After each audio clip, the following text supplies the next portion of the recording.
Tata Motors has launched the facelift of Punch.ev, and to talk more about it, I have with me Mr. Sailesh Chandra. Mr. Chandra, thank you so much for joining us today. Thank you for having me on the show. What was the thought behind the facelift? Because if you really see the numbers, then entry level EV market's not expanding as rapidly as others are. Uh, so what inspired you to get this facelift out? See, let me split this into two parts. One is the normal life cycle management of a product in a car industry. You have seen the facelift in the ICE side just a month back. So that's one cycle which is going on. The other layer of upgrade and innovation is coming from the requirement of the EV industry in this particular segment. As you rightly said, that if you really bifurcate the EV industry now into three parts: cars which are less than 12 lakh, which is entry EVs; cars which are between 12 to 18 lakh, which are the mid segment EVs; and above that is the high segment. You are seeing that in mid and high, you have already 10% penetration. But less than 12 lakh cars are actually 65% of the market, which is like 3 million market in which you are only selling about 50,000 EVs. 1%. Which is 1.5%, 1.6%. So this is the stark difference that you see. And why is this case? Because right now the entry EVs are relegated to being city EVs as a second car in the family, because it can't do intercity drive because of the limited range that it has, above 250 kilometers to 60 kilometers. And also the price is less, let's take for example 30-35% more than an ICE car, right? So, and it does not give you also the confidence of lifetime warranties and so on. Yeah. Which has been kind of solved in the mid and high segment, and therefore you're seeing high adoption. This is the intervention that we wanted to bring in Punch EV to address these challenges. Whether we have been able to fully address as high-end EVs have been able to address, where you're getting full price parity, you're getting ranges of 440 kilometers, 450 kilometers, and you're getting lifetime warranty. I think lifetime warranty is something which we are giving now in Punch EV. We are giving 350 kilometer range, which takes it to the next level from 250 kilometers to 350 kilometers. And I'll talk about the statistics, why it becomes therefore a car which is very, very useful for intercity drives. And from a price parity perspective, now it is very, very close to ICE. So we have tried to overcome the challenges that the entry EV was facing, which was relegating it to a city car and not giving sufficient value proposition to a customer to go for EV.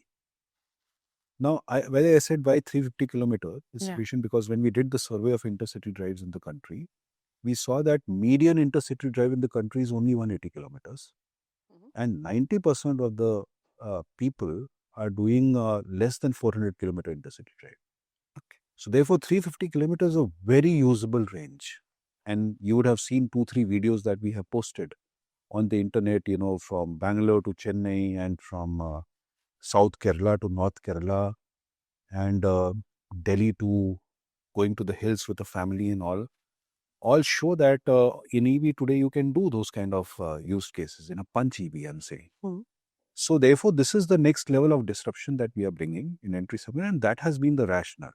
Bring the refresh as you, every third year, you bring a refresh in a car from a styling perspective, from a feature set perspective. But at the same time, the barriers which are existing in the entry EVs, this was also an attempt to go to the next level of removing the barriers. So now Punch.ev is on the lower end, there is Tigor.ev, and at the higher end is there's Nexon.ev, and the prices somewhat overlap. So now, how is Punch.ev facelifts fitting into your product portfolio? What are your expectations from it? First, there is no overlap.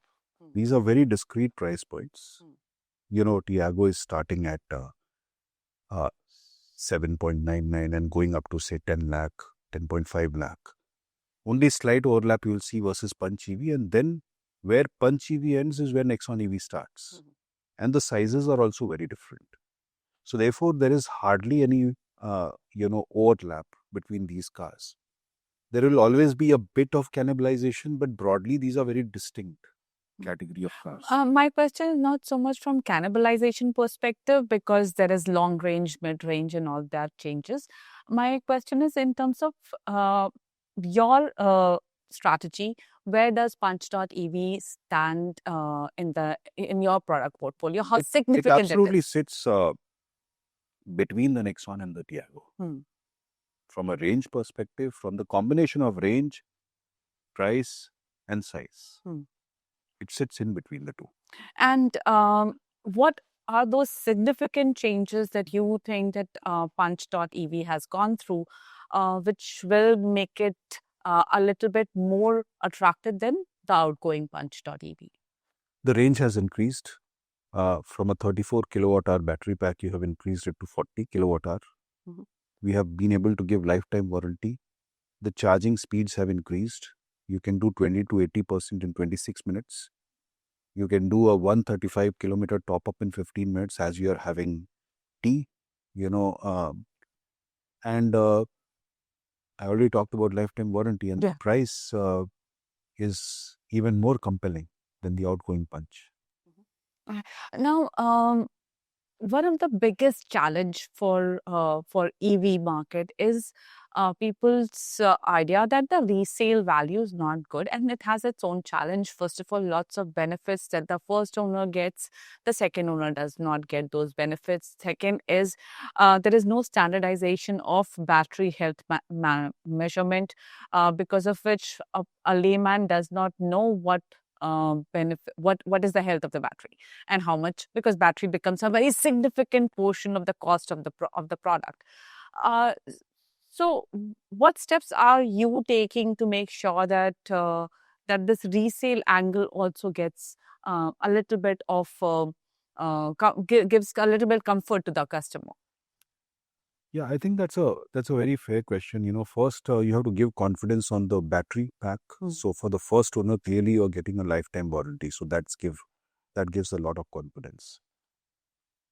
It's a fair ask that when you are selling the car to the next, a used car to the next owner, they would like to know the state of health of the battery, right? And this is something which we are working on in terms of while we are trying to build our pricing engine for a used car, the state of health becomes a big input. And that is something which we are very working closely with a used car entity to develop the used car market. Till you don't create the demand for used EVs, the resale value always will be a question mark. Yeah. I mean, even if you come with buybacks and all, what you'll do with the car? You have to sell it, right, to the next buyer. So therefore, the solution lies in continuously working with some of the used car, operators who understands the used car consumer mindset. Developing the pricing engine so that the car can be evaluated and the guiding price can be given through the state of health and these kind of parameters. So something which we are working as a pilot with one of them. Even today, the supply of the cars are less in the market to create a used EV market. So it is going to be a few years of some hard work that we'll have to do along with in collaboratively with the used car market side. And then you will see increasing confidence on the used car resale values and all. So that's still some time away. Yes, and the supply is also not there today because people have a tendency of using the car for 7-8 years. Yeah. So people are not ready to let go their EVs because we have come with schemes. Recently, when we launched the Harrier EV, we gave 1 lakh rupee benefit to customers who had a Tata car or wanted to trade off a current EV with the new EV. They said, we want to retain the old EV. We are letting go our ICE car and buying an Harrier EV. So therefore, people are also wanting, they have done their own calculation that I'm buying a EV, I'll use it for these many years. So they are not getting perturbed by, some of the new launches which are happening. They're continuing with their EVs. Yeah. But some of them, it is not universally true. Some of them would like to upgrade themselves. For them, we are trying to, in the interim period, trying to give options. and benefits.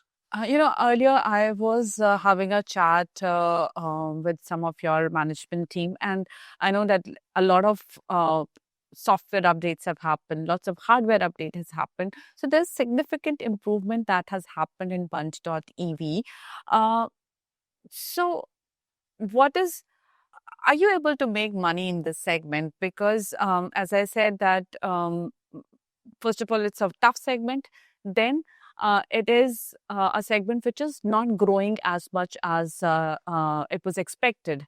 And it's the same story for everybody. So is there some trade off that you have to do for this segment? See, we don't see in these kind of compartments that every product has to make this amount of money. We see this as a pool of products and how we have to make money where we have to some extent let park the money making part and drive the adoption in those segments. So it is true that right now the focus is to bring momentum in the entry EVs. Yeah. We are not losing money anywhere, right? You have seen our financials, which we have been showing quarterly, that we are EBITDA positive in EV business. We don't want to make great money also. Right now, the focus is to expand the EV market. But we have to keep it in a ballpark range where it is sustainable as a business going forward, because this is not an experiment anymore. This is a mainstream stay for us, and therefore we have to keep the financial health also of the EV business to a level that gives us confidence to scale this business. So we have kept that, but we don't see that every product has to give me this contribution. It is taken at a profit pool level. Okay. Now, with so much happening, there is technology coming in, there is, which is rapidly changing technology. What is your expectation in terms of the cost of EVs going forward? We know that the battery prices have more or less stabilized, and only because a rupee changes, so that pricing changes. So what is your expectation on the cost curve going from here in EV segment? I have seen that as the technology is upgrading, there's also a great amount of focus on the cost efficiency. On the other side, localization is also a big lever to bring down the cost by localizing those technologies. As an example, see power electronics side. First you used to have different boxes for different ECUs. For a motor, you had different. For the DC-DC converter was different, etc. Now all have got, come together in a very compact form as a 6-in-1. So not only it has improved the efficiency and the compactness, but also has reduced the price. So as you are seeing more upgrades, you are seeing with scale as well as with greater compactness, you are seeing an upgrade in the technology at a lower cost also. So therefore, I believe that going forward, the EV cost will continue to decrease as more experimentation and research will go on to bring down the cost, because this is something which has to be solved for the EV industry to become fully mainstream and avoid any kind of support. On the other side, you'll see ICE cars becoming more expensive with increasing stringency in regulations and all. So therefore, the balance will get struck. Okay. Globally, there is a bit of a slowdown in EVs. It's also because of a little geopolitical happenings. It's also because the early adopters have all adopted, and now there is a bit of a lull there. What is the trajectory in terms of EV sales growth you see for India? Some of the geographies, there are primarily three of them: China, Europe, and US. Yeah. So there's something happening in US where it is creating certain level of pressure on the EV side. In Europe, there is a very stringent, CAFE equivalent norms which are coming in Europe. And by 2035, 90% of them have to be EVs. So there is a tremendous pressure on increasing the penetration of electric vehicles. There had been countries within the European Union where the incentives had been withdrawn. Yeah. which impacted demand temporarily in short term. But again, some support has come, and therefore you'll see the revival coming there. China has been seeing increasing penetration, right? So every geography has their own nuance, which is either creating pressure or is continuing to grow, or which has a very good outlook for EVs going forward. As far as India is concerned, it is in the early stages. And now you have all the 6 players participating who contribute to 90 to 95% of the market. So there's greater confidence which will be built. There will be more coverage in the country for electric vehicles. There will be more choices and greater consumer confidence. And therefore, you will see the penetration of electric vehicles continuing to increase in India. So, Indian context is slightly different. There are more tailwinds that are being seen of adoption. Also, given that it is moving from early stages to the next stage. So, I think that by end of this decade, you should be more closer to 15 to 20% of penetration from current 4-5%. And then, what are your thoughts on electrification of the product portfolio, which is EV is one part, but there are now very serious talks of electrification in terms of hybridization, plug-in hybrids. What are your thoughts on that? Because Cafe 3, as it approaches, as it comes, will make emission targets very stringent. Yeah, so I think, every manufacturer will have their own mix. For us, we clearly see that whatever regulation is going to come, with the EV heavy approach, we will be able to meet without the need of a hybrid and so on. For us, the hybrid relevance will only come basis the consumer demand in the market. So if there is a growing demand in certain segments, we will adapt to that situation. But for cafe reason, we don't have any pressure as far as hybridization is concerned. And you're already focusing on CNG and yes, so flex we fuel. have 25% nearly penetration of CNG. We have 15 to 17% of penetration on EVs. So we are right now, if I have a cafe target of say somewhere around 120 gram per kilometer, I would be more at 90 gram per kilometer. So I have significant headroom, and therefore even the next level of stringency I'll be able to meet, get this kind of a penetration. I'm talking about country becoming 15 to 20% penetration in 2030. In 2025, we are at that level.